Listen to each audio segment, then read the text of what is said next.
Dear students, आज हम second paper social research के अंतर्गत सामाजिक घटनाओं की प्रकृति और अध्ययन की समस्या के बारे में पढ़ेंगे। मोटे तौर पर हमारे जो वातावरण है, पर्यावरण है, हमारा समाज, उसमें दो प्रकार की घटनाएं घटित होती है। पहली प्राकृतिक घटनाएं और दूसरी सामाजिक घटनाएं। समाजशास्त्र में हम सामाजिक घटनाओं के बारे में अध्ययन करते हैं। प्राकृतिक घटनाएं वे घटनाएं होती है जिन पर प्रकृति का नियंत्रण होता है, जबकि सामाजिक घटनाएं मनुष्य द्वारा समाज में घटित की जाती है। आज यदि हम समाजशास्त्र में किसी भी चीज़ का अध्ययन करते हैं तो सामाजिक घटनाएं बहुत महत्वपूर्ण होती है। ये सामाजिक घटनाएं कैसे घटित होती है, ये घटनाएं प्राकृतिक घटनाओं से किस प्रकार भिन्न है, इन पर वैज्ञानिक पद्धति को कैसे लागू किया जा सकता है, इन सब के बारे में आज हम अध्ययन करेंगे।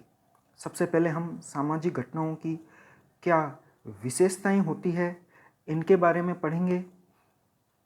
सामाजिक घटनाओं की मुख्यतया निम्नलिखित विशेषताएं होती है। पहला है सामाजिक घटनाओं की जटिलता। सामाजिक घटनाएं अपने आप में बहुत जटिल होती है और महत्वपूर्ण होती है। इनकी प्रकृति भी बहुत जटिल होती है और इनमें काफ़ी विभिन्नताएं भी पाई जाती है। दूसरा, सार्वभौमिकता का अभाव। सामाजिक घटनाओं में सार्वभौमिकता का अभाव पाया जाता है। तीसरा है सामाजिक घटनाओं की अमूर्तता। सामाजिक घटनाएं अमूर्त होती है। समाज में घटने वाली घटनाएं, विचार, भावनाएं, आदर्श, मूल्य, प्रथाएं, परंपराएं, पक्षपात, प्रेम, स्नेह, ये सब अमूर्त होती है। इनका वस्तुनिष्ठ स्वरूप नहीं होता है। इसके कारण भी अध्ययन में वस्तुनिष्ठता का अभाव पाया जाता है। चौथा है सामाजिक घटनाओं की गुणात्मकता। सामाजिक घटनाएं गुणात्मक होती है। यदि सामाजिक घटनाओं की तुलना हम प्राकृतिक घटनाओं से या भौतिक घटनाओं से करें तो देखते हैं कि भौतिक घटनाएं परिमाणात्मक होती है, जबकि सामाजिक घटनाएं गुणात्मक होती है। अर्थात सहयोग, संघर्ष, संस्कृतिकरण, धार्मिक द्वेष, पक्षपात आदि जैसी सामाजिक घटनाओं की हम बात करें तो ये घटनाएं परिमाणात्मक ना होकर गुणात्मक होती है। समाजशास्त्री को मूल्य, आदर्श, परंपरा, विचार, मनोभाव आदि गुणात्मक विषयों का अध्ययन करना पड़ता है और उनकी परिमाणात्मक माप संभव नहीं है। पांचवा है समरूपता का अभाव। सामाजिक घटनाओं में समरूपता का अभाव पाया जाता है। कोई भी दो घटनाएं, कोई भी दो इकाइयां एक समान नहीं होती है। छठा है सामाजिक घटनाओं की गतिशील प्रकृति। सामाजिक घटनाएं गतिशील होती है। आज जो घटना घटित हो रही है, यदि 2 दिन बाद वही घटना घटित होती है तो उसकी प्रवृत्ति है वो गतिशील होती है। साथ ही सामाजिक घटनाएं अव्यवस्थित होती है, आकस्मिक होती है और अनियमित रूप से घटित होती है। सामाजिक घटनाओं में निश्चितता का अभाव होता है, क्रमबद्धता का अभाव होता है, नियमितता का अभाव होता है। सातवां है भविष्यवाणी का अभाव। सामाजिक घटनाओं की हम भविष्यवाणी भी नहीं कर सकते हैं। भौतिक विज्ञान में या जो प्राकृतिक घटनाएं हैं उनकी हम काफ़ी कुछ भविष्यवाणी कर सकते हैं, लेकिन सामाजिक घटनाओं की हम भविष्यवाणी नहीं कर सकते हैं। अब अगला पॉइंट है वस्तुनिष्ठता का महत्व। सामाजिक घटनाएं जो भौतिक घटनाओं से अलग होती है, प्राकृतिक घटनाओं से अलग होती है, लेकिन इनमें वस्तुनिष्ठता का पाया जाना बहुत अधिक आवश्यक है। वस्तुनिष्ठता के कारण ही हम सामाजिक घटनाओं का वैज्ञानिक अध्ययन कर सकते हैं। तो सामाजिक घटनाओं में वस्तुनिष्ठता का क्या महत्व है, ये हम इसमें पढ़ेंगे कि वस्तुनिष्ठता का महत्व और वैज्ञानिक अध्ययन की आवश्यकता की का विवेचन निम्न पॉइंट्स के द्वारा हम करेंगे। पहला है समाजशास्त्री अध्ययनों को वैज्ञानिक बनाने हेतु। यदि सामाजिक घटनाओं में, सामाजिक अनुसंधान में वस्तुनिष्ठता है तो वो सामाजिक घटनाएं वस्तुनिष्ठ तरीके से अध्ययन की जा सकती है। समाजशास्त्री अध्ययन को हम वैज्ञानिक अध्ययन बना सकते हैं। दूसरा है वैज्ञानिक पद्धति के सफल प्रयोग हेतु। सत्य तक पहुंचने के लिए वैज्ञानिक पद्धति का प्रयोग आवश्यक है और ये वैज्ञानिक पद्धति का प्रयोग तभी कर सकते हैं जब उसमें वस्तुनिष्ठता पाई जाती हो। तीसरा है सही तथ्यों को प्राप्त करने हेतु। सामाजिक घटनाओं में के संबंध में प्रतिनिधि तथ्य, सही तथ्य प्राप्त करने के लिए हम कई सारी प्रणालियां काम लेते हैं, जैसे कि निदर्शन प्रणाली का चुनाव भी हम करते हैं। ये चुनाव पक्षपात रहित होना चाहिए, पूर्ण वस्तुनिष्ठ होना चाहिए और समग्र का पूरा प्रतिनिधित्व करना चाहिए। चौथा है तथ्यों के सत्यापन हेतु। तथ्यों के सत्यापन हेतु भी वस्तुनिष्ठता का महत्व है। यदि हम किसी तथ्य को सत्यापित कर दिया है या उसको पुनः सत्यापन करना है, पुनः परीक्षा करना है, तो उसके लिए वैज्ञानिकता एक महत्वपूर्ण कसौटी है। इस तथ्यों के सत्यापन एवं वैज्ञानिक निष्कर्षों की प्राप्ति हेतु वस्तुनिष्ठता अत्यंत आवश्यक है। पांचवा है निष्पक्ष निष्कर्षों की प्राप्ति हेतु। सामाजिक अनुसंधान की सार्थकता इस बात से भी है कि निष्कर्ष निर्भर योग्य हो। यदि अनुसंधान के आधार पर प्राप्त निष्कर्ष प्रामाणिक नहीं है तो उनकी सत्यता की जांच नहीं की जा सकती। छठा है वास्तविक ज्ञान की वृद्धि हेतु। वास्तविक ज्ञान की वृद्धि हेतु भी वस्तुनिष्ठता का बहुत अधिक महत्व है। व्यक्ति जो अनुसंधान कर रहा है उसके द्वारा उसके स्वयं के विचार और पूर्ण धारणाओं पर नियंत्रण रखना होता है और इसके लिए वस्तुनिष्ठ दृष्टिकोण अपने आप में बहुत महत्वपूर्ण घटना है। अनुसंधान के नए क्षेत्रों का पता लगाने के लिए जब अध्ययनकर्ता या अनुसंधानकर्ता निष्पक्ष होकर किसी घटना या समस्या का अध्ययन करता है तो उसके संबंध में अनेक तथ्यों का वो पता लगाता है। साथ ही नए तथ्यों का पता लगाता है, नए क्षेत्रों का पता लगाता है, नवीन पक्ष का पता लगाता है जिसके बारे में अनुसंधानकर्ता ने कभी सोचा भी नहीं होगा।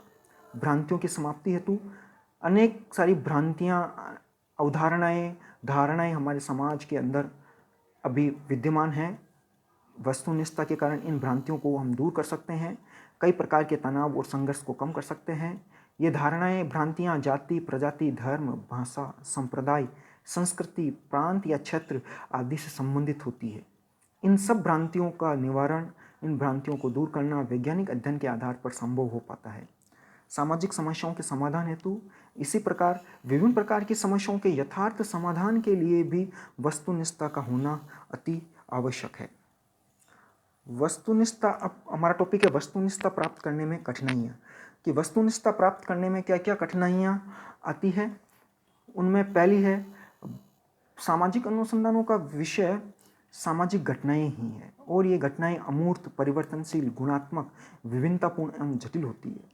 यहाँ हम वस्तुनिष्ठता की प्राप्ति के मार्ग में आने वाली कठिनाइयों पर विचार करेंगे। पहला है भावात्मक तथ्यों का प्रभाव। यदि कोई अध्ययनकर्ता संयुक्त परिवार, जाति व्यवस्था, अस्पृश्यता, वेश्यावृत्ति, छात्रों में अनुशासनहीनता का अध्ययन करता है तो उसकी भावात्मक प्रवृत्तियाँ उसके वस्तुनिष्ठ तरीके से अध्ययन करने में कठिनाई उत्पन्न करती है। व्यक्ति की उसकी खुद की जो भाव है, उसके स्वयं के व्यक्तिगत विचार है, वो इसमें बाधा उत्पन्न करते हैं। दूसरा है सामान्य ज्ञान का प्रभाव। कई बार अनुसंधानकर्ता सामान्य ज्ञान को ही वास्तविक ज्ञान समझने की गलती कर बैठता है। इस प्रकार यह भी वस्तुनिष्ठता प्राप्त करने में काफ़ी कठिनाई महसूस करता है। इसके साथ साथ ही कई सारी गलत धारणाएं, असत्य प्रतिमाएं उसके मन में विचार कर जाती है। इस कारण भी वस्तुनिष्ठता प्राप्त करने में कठिनाई होती है। तीसरी है विशिष्टतामूलक भ्रांति। अध्ययनकर्ता किसी सामाजिक घटना के किसी एक पक्ष या एक कारक को ही महत्वपूर्ण एवं निर्णायक मानता है, इसी को विशिष्टतामूलक भ्रांति कहते हैं। यानी अध्ययनकर्ता किसी सामाजिक घटना के किसी एक ही पक्ष को या एक ही कारक को महत्वपूर्ण मानता है, उसी को निर्णायक मानता है और निर्णायक मान पर उसी पर जोर देता है। यही विशिष्टतामूलक भ्रांति है। इसके परिणाम स्वरूप अध्ययन में वस्तुनिष्ठता नहीं आ सकती है। अध्ययन में अति जल्दबाजी। सामाजिक घटनाओं की प्रकृति ही कुछ ऐसी होती है कि उसका धैर्यपूर्वक लंबे समय तक अध्ययन करना होता है, तभी कहीं प्रमाणिक तथ्य प्राप्त किए और सही निष्कर्ष निकाले जा सकते हैं।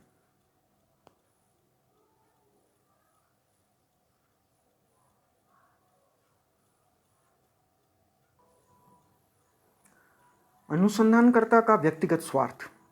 ये स्वार्थ ही वस्तुनिष्ठता का सबसे बड़ा शत्रु है। स्वार्थ के आगे व्यक्ति को असत्य भी सत्य दिखाई देता है और यह वस्तुनिष्ठता के मार्ग में बहुत बड़ी कठिनाई पैदा करता है। स्वार्थ समूह का दबाव। स्वार्थ समूह का दबाव या हस्तक्षेप भी वस्तुनिष्ठता की प्राप्ति में कठिनाइयाँ पैदा करता है। स्वार्थ समूह, दबाव समूह के अंतर्गत प्रथम आर्थिक दृष्टि से संपन्न व्यक्ति और सत्ताधारी व्यक्ति, राजनीतिक रूप से शक्तिशाली व्यक्ति दबाव बनाते हैं और वो वस्तुनिष्ठ अध्ययन में या वस्तुनिष्ठता के मार्ग में कठिनाई पैदा करते हैं। सातवां है सजातिवाद। इसका तात्पर्य यह है कि व्यक्ति अपने समूह, अपने जाति, अपने समाज, अपनी प्रजाति, अपनी भाषा, अपने क्षेत्र, अपने धर्म, अपनी संस्कृति आदि को सर्वश्रेष्ठ मानकर चलता है। किसी एक राजनीतिक विचारधारा से प्रतिबद्धता और उसे ही श्रेष्ठ मानने की भूल वस्तुनिष्ठता के मार्ग में बहुत बड़ी बाधा उत्पन्न करती है। 8वां है प्रशिक्षण का अभाव। अनुसंधानकर्ता के लिए पूर्णतः प्रशिक्षित होना आवश्यक है। अधिकांश अनुसंधानों में कार्यकर्ताओं के प्रशिक्षण पर पूरा ध्यान नहीं दिया जाता। फलस्वरूप अध्ययनों में वस्तुनिष्ठता नहीं आ पाती। यानी कि अध्ययन को वस्तुनिष्ठ कैसे रखा जाए, अध्ययन को वस्तुनिष्ठ कैसे बनाया जाए, इसके लिए अनुसंधानकर्ता को, अध्ययनकर्ता को एक ट्रेनिंग दी जानी चाहिए, प्रशिक्षण दिया जाना चाहिए। ये प्रशिक्षण का अभाव भी वस्तुनिष्ठता के मार्ग में कठिनाई पैदा करता है। अगला है मिथ्या झुकाव एवं पूर्वाग्रह। मिथ्या झुकाव यानी अभिनति और पूर्वाग्रह सभी विज्ञानों में जटिलता पैदा करने वाले कारक होते हैं। अपने मिथ्या झुकाव के कारण या तो वह कुछ सामाजिक घटनाओं व समस्याओं के पक्ष में हो सकता है या विपक्ष में, परिणाम स्वरूप वस्तुनिष्ठता की प्राप्ति में बाधा उत्पन्न होती है। यानी व्यक्ति का पूर्वाग्रह, पूर्व में उसके मन में जो धारणा किसी पक्ष के प्रति बैठ जाती है, चाहे वो सकारात्मक हो चाहे नकारात्मक हो, ये चाहे उसके पक्ष में हो चाहे विपक्ष में हो, ये पूर्वाग्रह, ये अभिनति, ये मिथ्या झुकाव वस्तुनिष्ठता प्राप्त करने में कठिनाई उत्पन्न करता है। पूर्वाग्रहों का तात्पर्य यह है कि अध्ययनकर्ता किसी घटना, विषय, वस्तु, व्यक्ति, समस्या आदि के संबंध में पहले से ही कोई किसी पूर्व धारणा से ग्रसित होता है, पहले से ही कोई धारणा बना लेता है। मिथ्या झुकाव तथा पूर्वाग्रह दोनों के अर्थ से स्पष्ट है कि वस्तुनिष्ठ अध्ययन के मार्ग में बाधक है। धन्यवाद।